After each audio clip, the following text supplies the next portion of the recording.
Capítulo 40. Levamos André até a rodoviária. Estava chateada com ele por causa da intromissão, mas tinha certeza de que o tinha feito na tentativa de me ajudar. E afinal de contas, quem tocara naquele assunto com ele fui eu. Quando o ônibus estava para sair, abracei-o forte e ele beijou minha testa. Boa viagem, desejei. Obrigado e espero que volte logo, Anabel, disse André antes de se despedir de Lisandro, com um aperto de mão e entrar no ônibus. Era engraçado vê-lo embarcando naquele veículo.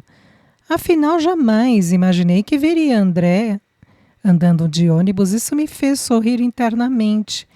Ele havia feito aquilo para me ver. Parecia tão pouco, mas era sinal de que realmente tinha carinho por mim. Depois que o ônibus partiu, eu e Lisandro voltamos para a picape e eu pedi para que ele me levasse à casa de Pedro. Meu irmão estava um pouco sumido da fazenda e eu queria saber como estavam Tatiana e o bebê. Sabia que ele estaria trabalhando, mas provavelmente a encontraríamos em casa. Porém, algo chamou nossa atenção antes de sairmos do estacionamento. Ei, Lisandro, aquele não é o Gregório? Perguntei ao ver um homem robusto abordando um outro um pouco mais magro que gesticulava energicamente. Sim, e aquele ali é o pai do Marlon Gouveia, o seu Dorival. Arqueei a sobrancelha, sentindo todos os pelos do meu corpo se eriçarem. Estavam perto da padaria, que ficava em frente à rodoviária, e Dorival parecia bastante alterado. Até mesmo Lisandro começou a prestar atenção na aparente discussão.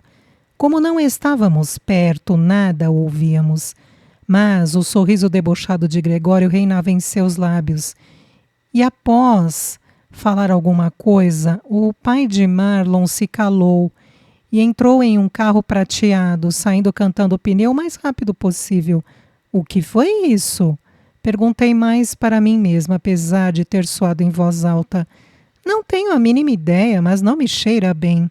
Lisandro tinha razão. Nada que vinha de Gregório, na verdade, cheirava bem. Melhor a gente ir antes que ele nos veja. Realmente não queria que aquele homem abominável nos visse. Ele poderia vir nos fazer algum desaforo e cobrar a parcela atrasada da dívida. Eu mal podia olhá-lo e pensar que meu namorado era seu filho. Parecia inacreditável. Entrei no carro e assim que Lisandro arrancou, contornando o estacionamento para sairmos na próxima rua, o meu celular tocou. Estava tão desacostumada em usá-lo que me assustei. Não estava esperando nenhuma ligação. O número na tela era desconhecido, por isso apertei o botão verde para atender com certo receio. Minha voz soou rouca ao dizer alô, mas levei um susto imenso a escutar a voz que me respondeu do outro lado da linha. Alô, Anabel? Sou eu, Ricardo. Eu preciso te ver imediatamente. Não acreditei na imensa cara de pau dele em ligar para mim e dizer aquilo. Eu o tinha esperado na noite anterior. Tinha me desentendido com Lisandro e ele havia me feito de boba. Como ainda se atrevia a ligar para mim? Eu realmente não sei o que deseja falar comigo. Depois do que fez, ficou claro que estava me enrolando, respondi rispidamente. Lisandro encostou o carro e fechou a cara. Deus, como era difícil conviver com aquela rixa. Eu juro que posso explicar. Tive que ir atrás de uma pista e te garanto que você vai se interessar por isso. Está na fazenda? Posso ir até aí agora mesmo. Aquele estranho tom de urgência em sua voz me surpreendeu, por isso decidi amansar a voz. Não, estou na cidade com Lisandro. Você está na sua casa? Podemos passar aí, estamos perto. A cara que Lisandro fez não foi boa. Mas Ricardo disse que tinha algo que podia me interessar. E eu estava precisando de todas as pistas necessárias. Depois de tantas as evidências, estava claro que Gregório escondia muitas coisas. Pode vir, estou esperando. Depois disso ele desligou o telefone. Engoli em seco e olhei para Lisandro, que parecia que ia explodir ao meu lado. Infelizmente, eu não tinha tempo para sua birra. Mudança de planos, nós vamos à casa de Ricardo. Ele bateu as duas mãos no volante do carro e meneou a cabeça negativamente. Não acredito nisso, Anabel, bradou furioso. Respirei fundo antes de dizer qualquer outra coisa. Para a casa de Ricardo, agora. Não iria pedir por favor nem falar de maneira gentil. Estava farta de ser dócil e tentar mostrar a ele que tudo o que eu estava tentando fazer era para o nosso bem. Não importava o que eu dissesse, ele não mudaria de opinião. Espumando de raiva, Lisandro arrancou a picape bruscamente e contornou, entrando na rua que nos levaria ao portal. Sabia que ele estava me odiando naquele momento, mas não havia alternativa. Talvez Ricardo realmente tivesse descoberto alguma coisa que pudesse nos ajudar a botar aquele homem na cadeia e eu não podia ignorar este fato, simplesmente porque Lisandro não conseguia controlar o ciúme e o seu ódio pelo irmão. Não tardou muito para que chegássemos e assim que Lisandro estacionou em frente ao portão de ferro retorcido, pude avistar uma figura imponente vindo em nossa direção. Era Ricardo. Ele parecia muito nervoso, os cabelos loiros estavam bagunçados, sua aparência bastante abatida. Com um molho de chaves em mão, abriu o portão o mais depressa possível. Desci do carro com um pouco de dificuldade e me precipitei até ele. Entrem depressa, por favor, pediu. Eu não o questionei. Apenas adentrei o portão e comecei a me dirigir à porta, através do caminho de pedra. Meio relutante, Lisandro veio logo atrás. Se eu havia duvidado de Ricardo, toda a dúvida acabou diante de sua figura naquele instante. Ele não tinha motivo para nos enganar. E pelo seu estado alguma coisa havia acontecido e eu precisava saber. Depois de fechar o portão, ele olhou para os lados e veio abrir a porta para nós. O que aconteceu, Ricardo? Perguntei, não me aguentando de curiosidade. Aqui fora não, vamos entrar. Novamente eu me vi no interior daquela casa. Assim que atravessei a porta da sala, senti-me enjoada. Era como se eu pudesse ver a figura debochada de Gregório sentada ao sofá a rir de mim e a contar-me todas aquelas coisas que eu preferia nunca ter sabido. Acabamos de ver o seu pai. Isso foi combinado? Perguntou Lisandro, esbanjando antipatia na voz. Ricardo deu um riso nervoso e olhou para ele de uma forma misteriosa. Você quis dizer nosso pai? E não, isso não foi combinado. O que tenho a dizer é muito sério, cowboy. Não pude deixar de notar a ênfase na palavra e fiquei com medo da reação de Lisandro. Ele andava muito estranho ultimamente. E tudo o que eu não precisava era de uma nova briga entre os dois. Para o meu alívio, Lisandro apenas bufou e cruzou os braços, mostrando que não estava nem um pouco feliz em estar ali. Engoli em seco e tomei coragem de perguntar o que estava acontecendo para ele estar tão nervoso, e então Ricardo olhou para mim com um tom desvairado nos olhos. Eu encontrei provas, Anabel. Venham comigo até o escritório, vocês não vão acreditar nisso. Decidimos não discutir e seguimos Ricardo pelo interior da mansão. Ao chegarmos ao escritório, ele se dirigiu a um quadro contendo a pintura de uma mulher. Afastou-o e revelou a porta de um cofre embutido à parede. Depois de alguns instantes digitando uma sequência no teclado, a porta se abriu e ele mexeu lá dentro, tirando uma pasta preta e bastante grossa. Isso aqui é um arquivo de clientes que fazem apostas na jogatina ilegal do meu pai. Também tem os registros de quem está devendo e quem está com suas contas em dia. Você acha que isso é o suficiente para pedir prisão preventiva do meu pai, Anabel? O arquivo de Marlon está aqui. No final está escrito, caso resolvido. Não consigo associar isso a outra coisa que não seja o fato dele estar morto. Meu Deus! Exclamei horrorizada. Não é só isso.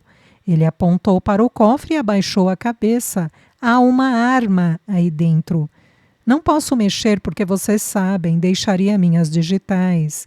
Mas eu vi o meu pai guardando uma arma aí. Ele não tem porte de arma legal. Não que eu saiba. E isso me faz pensar que talvez possa ser a arma que utilizou para liquidar Marlon. Essa é uma acusação muito séria, Ricardo. Pode ser uma arma qualquer, disse atônita por sua dedução. Que seja, Anabel. Mas seria muita coincidência, não acham? E esses arquivos provam muita coisa, não provam? Ricardo passou as mãos pelo rosto, parecia desesperado. Provam. É claro que prova, mas você acha que é o suficiente, Ricardo? Seu pai não é tão bobo assim. Até estou achando estranho ter encontrado isso. Ele me olhou como se eu estivesse ficando louca. Como assim, Anabel? Eu passei muito tempo tentando descobrir a senha desse cofre. Eu realmente concordo que ele não é bobo, mas pense, este, ao seu ver, era o lugar mais seguro do mundo para manter tudo isso, bradou nervoso. A sua teoria era realmente muito boa. Peguei a pasta e comecei a verificar os arquivos atentamente. Para o meu espanto, o nome de meu pai estava ali e o status era em andamento. Isso é loucura. Proferi baixo. Você tem ideia de onde pode ser esse local das jogatinas? Ou ainda não conseguiu descobrir isso? Ainda não. Mas sinto que estou perto disso, disse ele, um tom menos exaltado. Isso não serve, temos que descobrir mais. Lisandro acabou surpreendendo a nós dois, que até mesmo havíamos nos esquecido de sua presença na sala, uma vez que não parecia disposto a participar daquela loucura. Nós vimos o Gregório tendo um tete-a-tete com o pai do Marlon agora há pouco. Tem alguma ideia sobre os motivos desta conversa? Não. Você está certo, mas... O que eu faço com tudo isso? Meu pai é maluco, ele tem que ser detido. Eu concordava com ele, é claro. Aliás, todos nós concordávamos. Vamos tirar cópia de tudo isso e guardar conosco, eu tenho uma ideia. Disse encaminhando para a impressora. Vamos tentar descobrir onde é o local das jogatinas e assim que tivermos uma pista, você faz uma denúncia formal à polícia.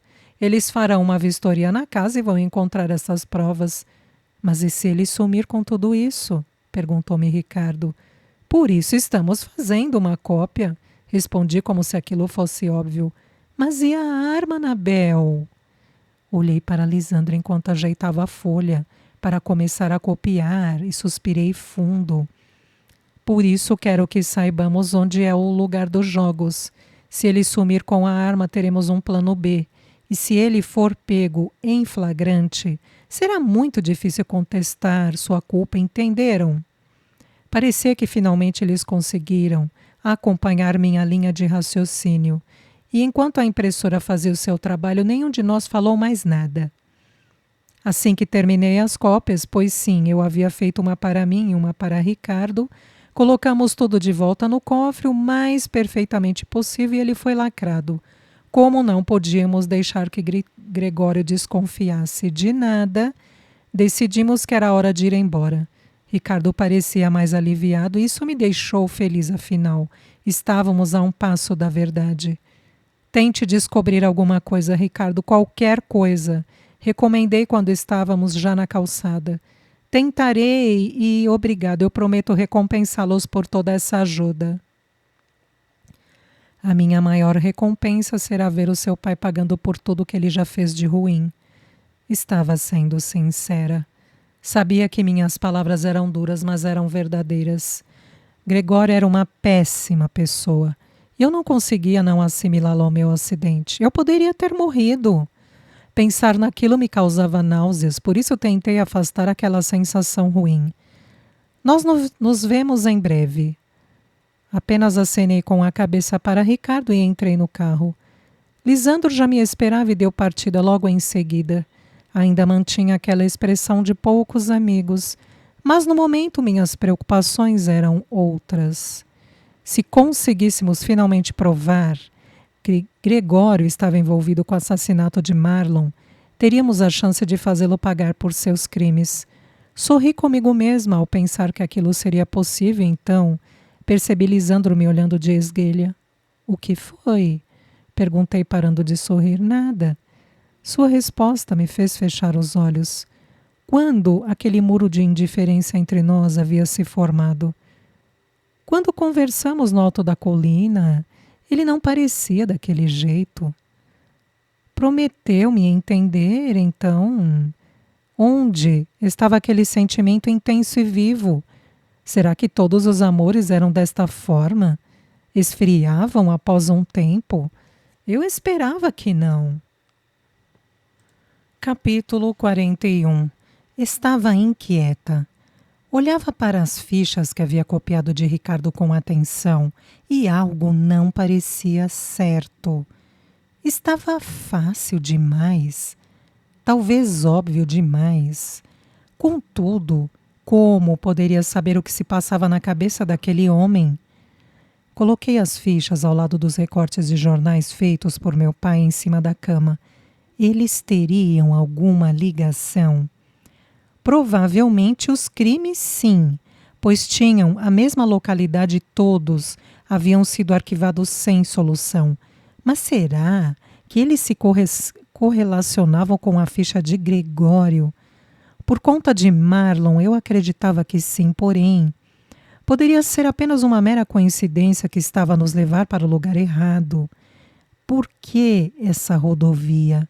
Passava as mãos de forma ansiosa pelos cabelos. Eu precisava de uma luz. Às vezes as coisas acontecem sem esperarmos. Às vezes precisamos lutar para fazê-las se tornarem reais e outras tantas são levadas a acontecer por conta do momento. Um golpe de sorte definiria quem era o vencedor. Nesse caso, os jogadores éramos eu e Gregório. Quem venceria? Lembrei-me de um livro que havia lido há muito tempo, no qual o personagem principal apresentava uma complexa teoria sobre duas tribos que disputavam um pouco de batatas. Se ambas ficassem em paz, as batatas não seriam capazes de sustentá-las por muito tempo. Assim, o meio exigia que houvesse a guerra. Ao vencedor, as batatas. A risada debochada daquele homem me veio à mente e eu dei um murro sobre o colchão. Eu precisava ser mais esperta. Eu tinha que ser mais esperta. Eu precisava vencer. As batatas tinham que ser minhas.